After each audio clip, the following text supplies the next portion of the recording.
Hey there, commercial construction coffee talk fans. Thanks for chiming in. My name's David Corson. I'm the publisher of Commercial Construction Renovation Magazine. Hope you all had a great weekend. Myself, drove up to Ohio 7 hours on Saturday. Went to my sister's 60th birthday. She flew in from New York to see my parents. Haven't seen her in a while. Watched her blow out some candles. Another trip around the sun for my sister Wendy. So good for her. Then drove back. I brought my son with me. Drove back and did the 7 hour round down. So it was about a 14-hour round trip in about a 24-hour period. So I'm back in my saddle here this week, getting ready. And I'll tell you, it was beautiful. If you haven't been through the Tennessee mountains, it's been a while. Normally I go to Nashville or Chattanooga. It's highway, but you go up to Ohio. You go through northern Georgia. You go through Tennessee, Knoxville, up through the mountains. Awesome ride. I wish I was on my motorcycle. Then you come down into Kentucky, horse, countryside, beautiful green pastures. And then you come into Ohio, went over the Tennessee River, the Kentucky River, the Ohio River. I mean, America's a beautiful place. And what's amazing is, if you really take a look, God, the men and women that built the highway system to go through the roads and cut through the concrete and the rock, man, my hat's off to them. I mean, without them, we wouldn't be able to survive. So when they did the intercontinental system, man, they just did an unbelievable job. So hats off to them. But it was a really enjoyable trip. Had some fun with my son and cut some jokes and saw some crazy stuff. Even we're going to stop by the Sasquatch Museum in northern Georgia to see if Bigfoot is really alive, but we'll hit that next time because it was some serious rain and we were running out of time. I'm like, we'll come back up here and see if Bigfoot's really around. So with that, hope you all had a great weekend, starting the weekend on a positive note. Remember, wash your hands, don't touch your face, stay positive, be cognizant of your surroundings, wear the mask. I had to wear the mask in Kentucky and Ohio. Couldn't get into my hotel room without it. So depending on where you're at, you got to wear the mask, wear it, be safe. Better safe than sorry. So tonight, got a really cool gentleman. His name is Chip Ashley. He's the National Development Project Executive for CEI. They're a jack of all trades. They do engineering, project management. They play in all those different sectors: retail, restaurants, shopping center, entertainment. They do everything. And they've got answers for all of you end users out there that are trying to deal with, whether it's reopening or remodeling or dealing with COVID and all that stuff. So Chip, say hello to our listeners out there. Hey guys, hope you're having a good night. And where are you based? I'm actually at our corporate office here in Bentonville, Arkansas. And the home of Walmart, if I'm not That's mistaken. right. Am I correct?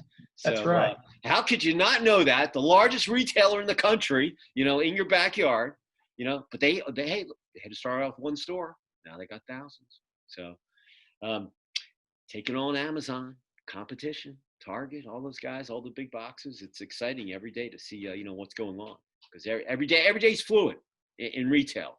Everything's evolving. Everything's not the same. Pre-COVID, everybody was just cruising along. Now, into COVID, it's like every day everybody's trying to figure out another way to survive and maintain their customer base and gain more market share and keep their stock prices going up. So it's exciting stuff. I always watch the news in the morning, see what's going on before I start my day. So anyway, Chip, as always, you got to tell your story. We want to know where you grew up before we get into the nitty and gritty of your business. We want to know where you grew up, where you went to school, college, don't leave any skeletons out. We want to hear all the good stuff. If you're married, you got kids, you got any dogs, and, tell us everything. So yeah, absolutely. Yeah, so the show is yours. I grew up in Little Rock, Arkansas, and was kind of a farm kid. And as part of that, when I was 12, 13 years old, I was driving the pickup truck to the farm, and I was building fences and doing hay. And my dad paid me a whopping $3 an hour, which even then was like dirt. So I was doing that all summer, and then I started cutting grass like for a neighbor is making like $20 an hour. Yeah. So I like, yeah, I know what it means to go to school and not have to just put poles in the ground. So working for the man didn't do quite as well as being innovative and working for yourself. So I kind of learned that early on, being a problem solver and those kinds of things for being a farm kid and kind of running my own little business when I was pretty young, just cutting some yards and things like that. But anyway, graduated out of Little Rock, went to school for a couple of years in Nashville, Tennessee, and then transferred to the University of Arkansas. So I'm Razorback for better or worse, usually better, but sometimes worse. But anyway, University of Arkansas, I end up interning at CEI, as David mentioned, is a consulting firm. We do a lot of civil engineering, landscape architecture, land surveying for all things retail, but also Bentonville is actually getting to be known as a mountain bike capital. Oh, wow. There's over 200 miles of mountain bike trails in Arkansas. We have a lot of people that come from Atlanta to come ride the trails. So we built quite a few of those and just kind of do all the things there in Northwest Arkansas, but also we're a national firm, and I kind of cut my teeth on those 3 years interning and then becoming a project manager shortly after that, after graduating, and just kind of working all over the U.S. from California to Florida to Maryland and Texas, Georgia, Atlanta, those kinds of things. So, but as my adult life, I've lived mostly in Bentonville, though I have lived in Atlanta for 6 years of that. So it was a good time at Georgia during the Great Recession. Remember those days? Oh yeah, no, I've been in Atlanta since '92, so I saw everything get built for the Olympics, and then I went through 9/11, and then the '08 economy fell off the cliff, and so I've seen it all. Oh yeah, yeah. So I got things I love from Georgia and things I love from the kind of the southern Midwest. It's kind of a Cardinals fan, and then became a Braves fan, and love the Falcons. Again, like the Razorbacks for better or worse, right? So Well, yeah, the SEC, if they open up, you got Georgia coming into Razorback land for the first game of the season. Hopefully they'll play. It would be great. I'd love to see it. I'm missing me some football right now. Oh yeah. Well, listen, I tell everybody I'm a Yankee living in the South, so I was a hockey lacrosse player in college, but this is SEC country. If they don't play football here in the South, I think they're going to go crazy. On Saturday. We don't know if the NFL is going to play, but if they don't play college football, oh my God, because Saturday is time to put the flags on the cars and fly your colors. Absolutely. So absolutely. Well, now I know you're a Razorback. I'm gonna have to email you during the game. And go Dogs, woof woof. That's all right. But actually, I like the Razorbacks. I always pull for those guys. Because Tennessee, not Florida, nope. South Carolina, okay. Vanderbilt, okay. Aggies, but I'm pulling for Arkansas. I want to see those guys, knock off some teams. So we need all the help we can get for sure. But we'll come back. We're going to come back. And I know that I just heard a guy on the radio. They were talking about the game and the Razorbacks. They've had a little rough time in the SEC the last couple of years. So, it's time to get back to their winning ways, the old Orange Bowl days and that kind of stuff. So absolutely. I'm ready. Well, let's talk about COVID. Year starts out, everything's going great. National championship game's over, holidays, everybody's cranking. Cranes are in all the cities. They're building. Everybody's cranking along. All of a sudden, boom, bug came. Everything gets shut down. And then companies have to figure out what the heck they're going to do. And what are they going to do with their clients? What are their clients going to do? What are all the different strategies? How are we going to survive? Because no one knew what was going to happen. Mm-hmm. And so tell us kind of, piece by piece, how CEI dealt with COVID, how they went through it. Now we're getting into the reopening and tell us that process and how you worked with your clients. Wow. David, it's been crazy for everybody. I mean, I think all of us can relate, whatever your position, it's been crazy. But we were pretty well, we've been investing in technology for a while. We probably had 8 or 10% of people working from home already, but we were not ready for a scale up of that magnitude. So we sent people home pretty fast. And our IT department, they were like, hey, 25%, we can guarantee you 25% will work fine working from home. But 50% we're going to top out. And you know what? Our stuff worked way better than we expected. I mean, we're about 75% working from home. And it's there's been challenges, like we're all dealing with challenges, but those are the things that make you better, the innovation that goes behind that. And we've got a lot of people work from home. We had a few people that had to stay working at the office, so many of us worked from home, so that the people could be safe, that could go into the office. And you have all the gloves and the sanitation, and we have people, just companies are just hired that all they do is go from one side to the other, hitting all the hot spots, in addition to what our other cleaning was for our offices. But we got offices in the Northeast that went home almost immediately. We have offices in California that all of them are still home. Offices in Texas that have been a little bit in, a little bit out, mostly out though. So yeah, it was crazy, but overall, I mean, we've been really blessed. It's just kind of amazing how well we've been able to kind of navigate those changes and things. So I would say what some of the things that we learned from that was, I do think that we're more productive. I mean, I think our designers, AutoCAD's a pretty challenging program to take mobile, but we were able to do that. And people working at home, it's kind of a different way of working. They don't have to commute, which is a great thing. They're able to work from home. I mean, we all have issues, obviously not as fast as in the office. It's just not there, but it's fast enough. And they've been able to work from home. I would say networking has been really challenging, though. I think all of us have learned. I mean, yeah, you can be more productive from home, but how do you meet everybody? How do you keep connecting and communicating? So like you, I mean, we've got several different services that we use, whether it's Teams or it's Google Hangouts or it's Zoom. All the different styles to have some redundancy, because sometimes one of them goes down, you got to continue with business. Oh yeah.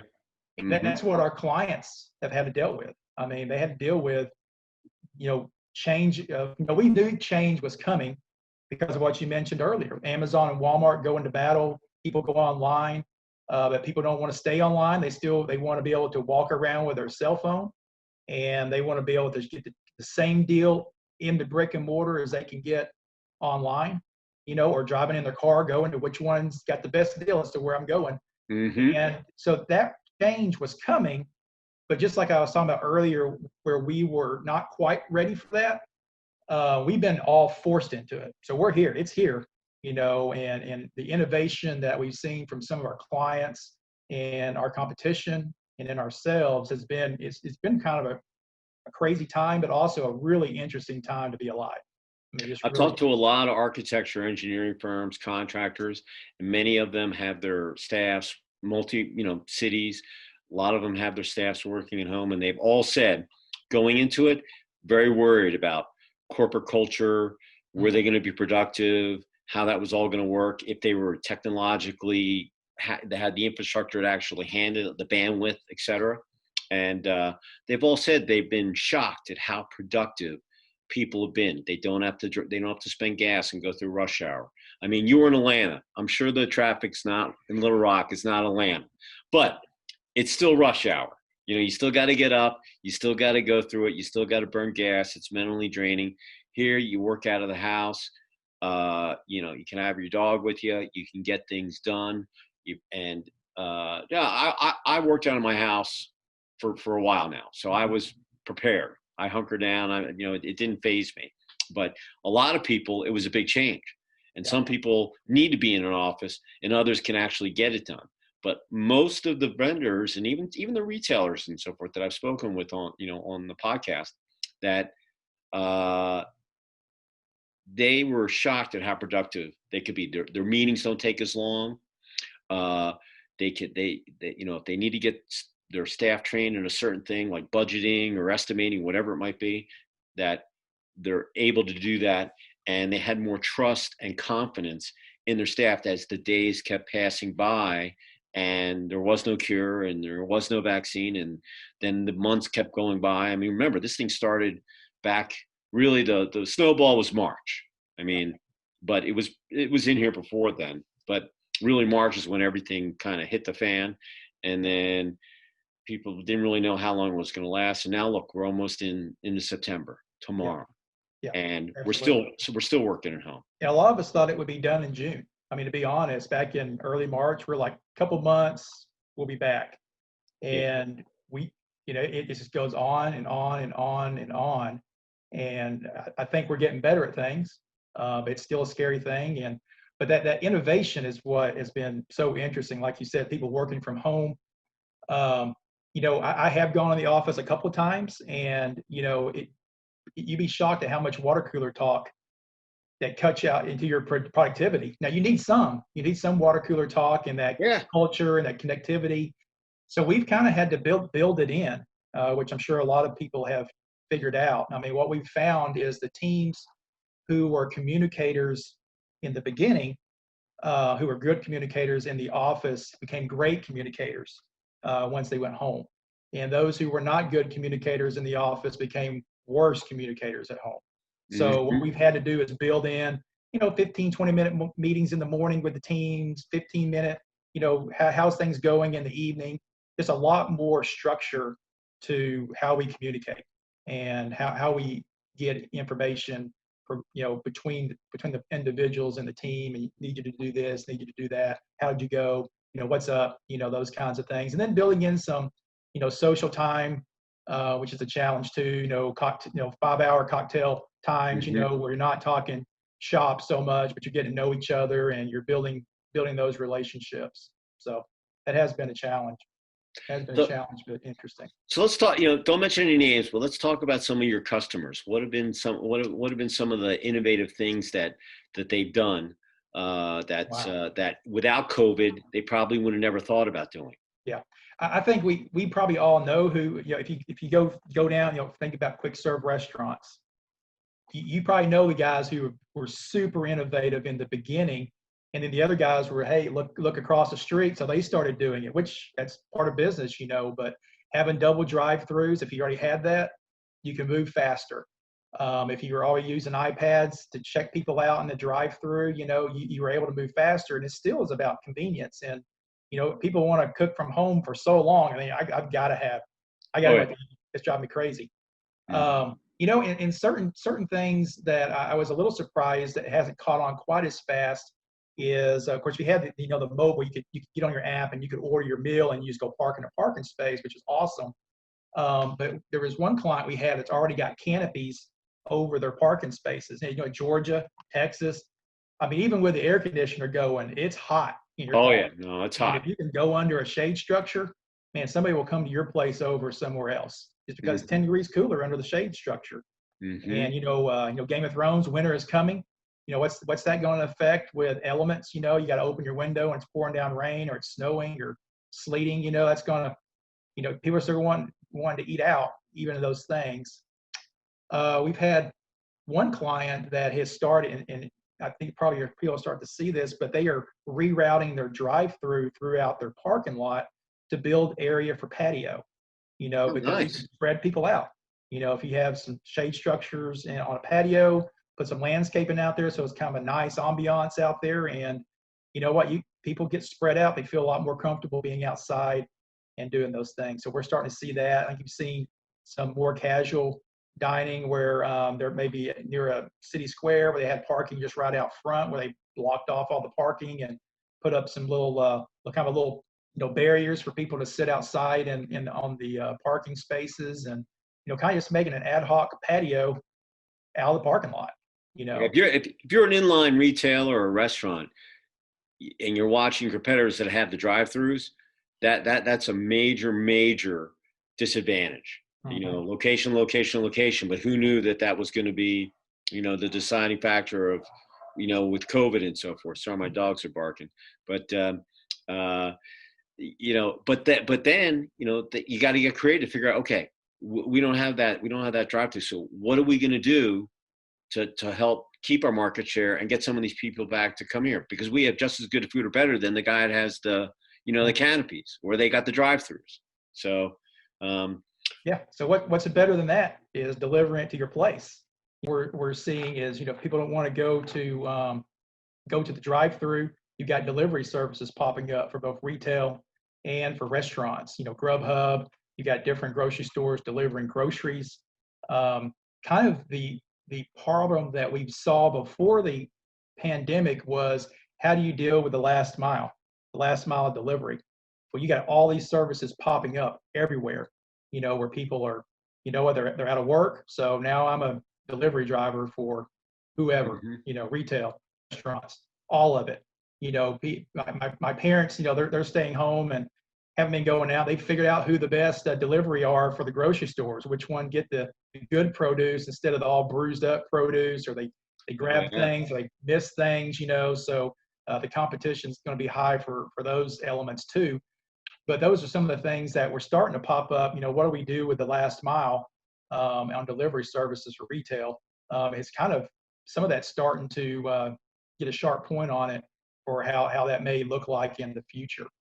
Um, Also, one of the things kind of in that same vein is fulfillment centers. Micro fulfillment centers where people they're not going to the store. Their toilet paper and their bounty towels and things like that. And I'm kind of that way. I mean, I don't really want to go grab that stuff. Even before I did, but I didn't want it. But now I didn't really know that there were things before that you could have done. Hmm. We have a client that's been doing it since 2006, doing pickup. But some people did it, but people I don't think knew how good it really could be. Hmm. But people can just have stuff delivered to their house. But you still probably want, if you're going to have a great dinner, you want to get your steaks or your salmon or whatever for a social event.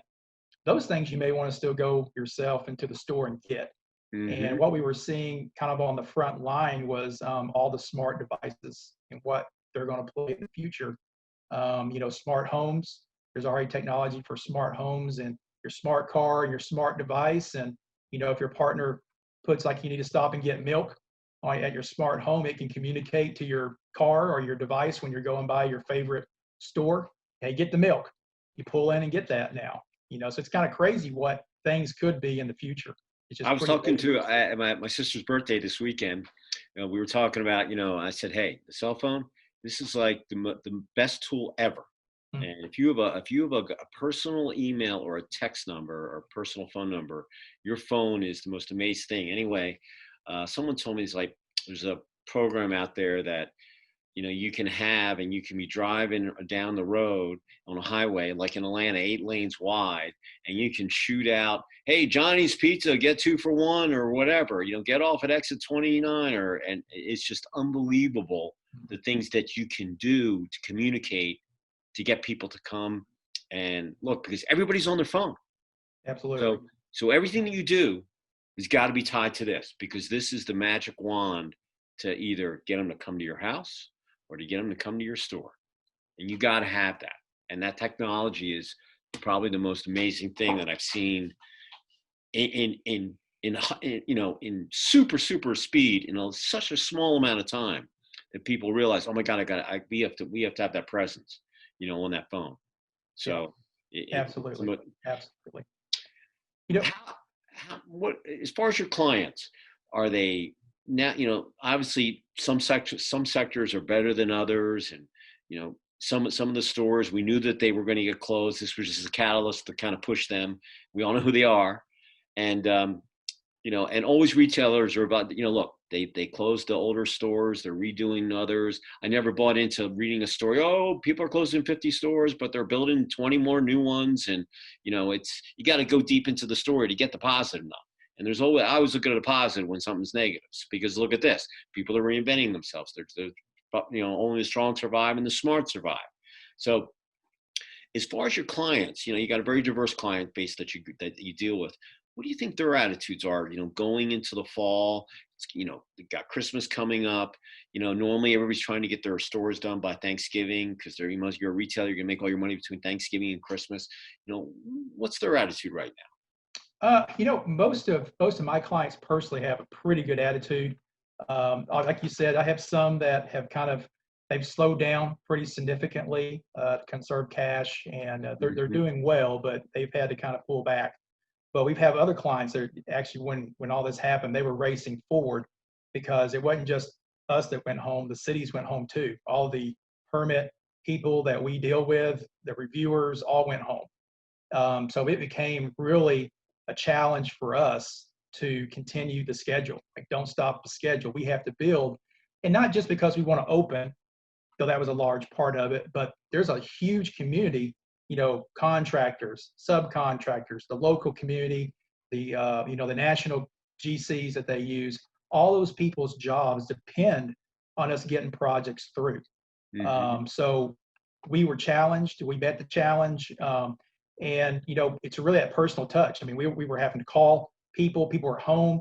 This guy's sick. He doesn't want to answer the phone. So you just keep going and going and going. But that's what we're known for, is being problem solvers and being innovative. And how do you get the problem solved? So we had to do a lot of techniques that we've learned over the years working nationally. We really have to flex to the jurisdiction, talk like they talk, know what the lingo is that they know, and that really benefited us a lot. Being spread out and being remote, we were already used to calling people and emailing people and trying to be friendly, but firm. And it really benefited us a lot to stay on schedule. And we hit all those numbers. But that's really what we saw, was hold the line, keep it going. We understand there may be some flex in the schedule, but we can't slow down. And we got a ton of stuff in construction right now, which helps a huge amount of things. Helps that local economy, helps our peers, our partners in construction, architecture, tank design, piping design, structure MEPs, and our clients continue moving forward. So we've been really blessed in that. But it was a hard road as well, because sometimes it's really challenging to get people on the phone and to keep that edge. But that was the task that we were called to. Well, that, listen, you're a brand. You don't want to pick up the phone and say, hey, man, I pay in 68 and 90 days. Now I got to do 180. Or all those 20 stores I was going to build, they're all going to be put on hold till 2021. They don't even want to pick up the phone. They don't want to see the email come in, So, I've heard war stories from all, especially for like in business development. Oh, my God, that's probably the toughest job in the world, unless you have, like I said, personal email or a cell phone to get that guy, or that you can text them to get them to pick up the phone. How are you going to do business? I'm a publisher. The last issue I printed, I told my printer, I'm like, oh my God, I think half my circulation is either furloughed or laid off, or their offices are closed. I don't even know if my magazine's going to get delivered. What am I going to do? So even myself, I had to reinvent myself, That's right. And we made the hard decision. Hey, we're going to go digital. Now I sent it out to 100,000 people. I had 1.4 million website visits on my site. I mean, it's just insane. But before COVID, I never had those kind of numbers, but now I do. And because everybody's at home. And guess what? Until there's a vaccine, until there's a therapeutic, guess what? The bug's still going to be here. We got to go along with our lives. You got to wear a mask, You got, construction, we got to get along with our lives. So we have to live with the bug. It's just that simple. And, hopefully next year at some point, the bug will come back, they'll get rid of it. The vaccine will work. And, but I think what we're doing right now, a lot of people are going to embrace it. I mean, listen, we're animals. We're not built to be in caves. We're built to socialize. That's right. But, right. A lot of people, I'm an event guy. I want people to, come down, do my face-to-face events. We just did our virtual retreat this past Thursday and Friday. The women loved it. I had a 2-hour conversation. We did our one-on-ones on the thing, and they said, oh my God, this was great. I didn't have to travel. It was just the right amount of time. You didn't have that cheesy platforms that you go in the fake, exhibit hall. We just made it simple. And it was the first one that we had done. I've done smaller ones, but this was actually, an event, a face-to-face event. And I've told people, I just decided, I'm making all my events virtual until that thing comes in. I don't want to schedule them and reschedule and postpone them. And to be honest, I don't think there's going to be any trade shows for a while. And I'm an event guy. I hate to say that, but I just don't see a brand saying, yeah, sure, go down to Fort Lauderdale for 3 days. You go drink beers with your buds and hang out. Those days are over. Yeah. You know what? You want to go down to Fort Lauderdale? Go on the site, do the punch list, and get on the plane. If there's an event there, be safe, wear your mask, and make sure you don't bring the bug back to, to your home or to your office, and get everybody sick. Yeah. And, absolutely. So it's, 3 to 5 years from now, you might not even recognize what retail is, let alone, doing events. And, I think this is, the pendulum has swung to digital. It has. Once everything, it's going to come back, but I don't know how far it's going to come back. Just like I'm a printer, I do a small print run. I used to do 5,000 copies. I do a little one, but I push it out to thousands of people. I had a guy call to me and he goes, David, where's my print magazine? I said, well, I only do a small one. I've gone to 100, 150,000 people a month. He goes, oh yeah, print's never coming back. I'm like, well, I'm old school. I still want to I do a small one because I still like having it in my hands, but the new people coming in, they don't look at they don't even know what a magazine is. They want it on their watch, their tablet, their phone. My kid's all in his bed like this. So it's everything's changed, and and some of it's been positive. Some of it, you just got to deal with. Yeah, I know we've talked a lot about what the world's going to look like later. Yeah, I think it is going to be a hybrid. I mean, you're right. It's swung to one way, but I think there's things that we've lost that we want back. There's things we also gained that we're not letting go, kind of thing. So I think there will be a hybrid, whether that's, 3 days in the office and 2 days at home, or 2 days at home and 3 days in the office. Events, I'm an event guy too. I don't know when they're coming back, but we're trying to think of ways to meet new people. Golf tournament. I'm seeing the first golf tournament come up that, it's half the people there and everybody's going to be masked up, but everybody has their own golf cart. We're going to see what it's like, You know what the most thing ironic about golf is? They make you go and play in your own golf cart. And then when you you sink your last putt on the 18th hole, then you go to the picnic table and you can social distance right next to each other, drink a beer and have a hot dog. What's wrong with that picture, man? I don't get it, man. I don't get it. Yeah. Playing golf by yourself afterwards, you could get really close. I don't know. It was funny. I go to my sister's and I go into my parents' house. No one has masks on. Then my sister-in-law and her boyfriend come in and they got their masks on. And then they kept their mask on in the house. And I'm like, we don't have COVID. Take the mask off, And then finally they did, and to eat. And then they put it back on to go outside. And I'm like, you're outside. There's no one around. But what was wild was Tennessee didn't have to wear the mask. But when you went into Kentucky, you had to have the mask on. And then the coolest thing was at the hotel, because I hadn't stayed at a hotel since March. Mm-hmm. The reservation, it was like a convenience store with bulletproof vests, and I was in a Hilton Garden Inn, brand new. And so they checked me in, had to have my mask on. And then when I went up into my room, they have a seal on the door that your room has been sanitized and no one else has been in there, which was very cool that I didn't know. And but I was still cognizant of like pushing the elevator button because everybody in the hotel is touching. It's got more germs than your toilet does. Yeah. And so there's all those little things that you think that you didn't think about before that you have to think about now. But that was the first time I had gone and spent my night at the hotel. And it was just interesting, but it was cool to see how they kind of did things. And I think they're doing the best that they can, And I know some people were aggravated that, they had to wear, I haven't really, down here, I've really worn my mask. A lot of people haven't. But up there, I brought it with me. Mm-hmm. When I stopped to get gas and hit the restroom, I had to wear it to go in there. Big deal. That's not the end of the world, So, but the bug, it's here. We got to deal with it, and hopefully, so leaving our listeners, if you had to leave them with one word or a thought, what would it be? David, for me, it's be bold, be innovative. We're always reinventing ourselves through our life, through our career. Just embrace it. We've got to see what your neighbor's doing, take the good, leave the bad, and be bold about it. And I guarantee that's what the Arkansas football coach is telling their guys right now, man, before the season starts, man. Be bold, be in, and take no prisoners. Leave it all on the field. Don't leave it in the locker room. Absolutely. Mine's never quit. It's got to just win, baby. I'll take a pretty win or an ugly win. It's still a W. Take it. As long as you're winning on the scoreboard, that's the way it's got to be.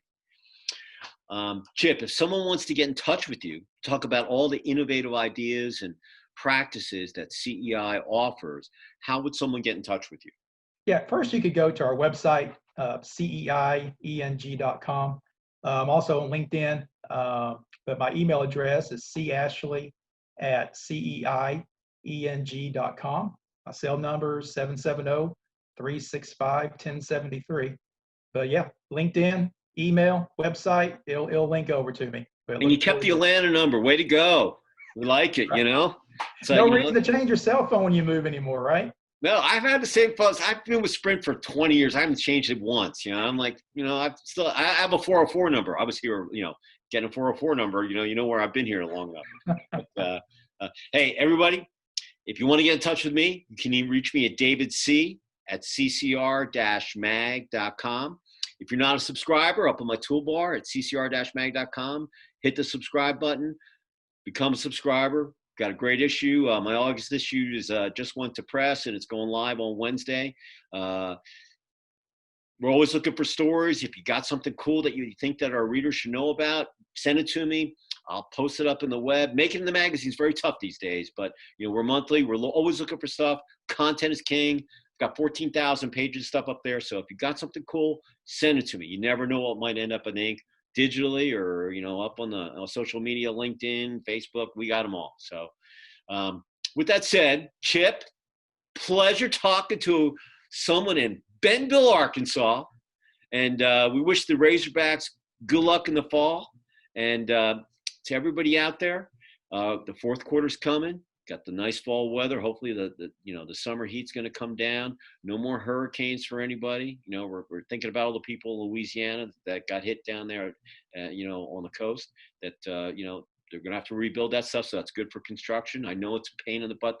They don't have power and all that, but they're going to get through it, and they're going to come back better and stronger than ever, just like the country is with COVID. And we want everybody to have a safe and happy and fun. Spend some time this weekend on Labor Day weekend. You've all worked your tails off. You earned it. And with that, I'm going to say goodnight from Atlanta. And Chip, say goodnight from Bentonville, Arkansas. Good night from Bentonville, guys. And to all you commercial construction coffee talk fans, we really appreciate you listening to our podcast. You can find us on Spotify, Google, and Apple. Tune in, listen on your radio. I always stream the video portions on our social media. So once again, thank you for finding us. Have a great rest of the week. Holiday weekend coming up, and let's finish the year off strong. Finally get the election over with. I'm just sick of all the commercials. Let someone win and move on. Make sure everybody, and there's a winner. I don't want to wait for 4 months. Let's count the ballots, decide who's going to be the president, move on. That's all I'm going to say. And have a great rest of the week. Chip, thanks for chiming in. All you people out there on Commercial Construction Coffee Talk, we really appreciate you. Without you, I have no show. So we really appreciate you being a listener. And have a great week. And we will catch you next time on Commercial Construction Coffee Talk. Chip, I will see you sometime in person. Okay? Awesome, Sooner rather than later. Okay? Yes, sir. Sound like all right. a plan. We'll see everybody next time. Talk to you later.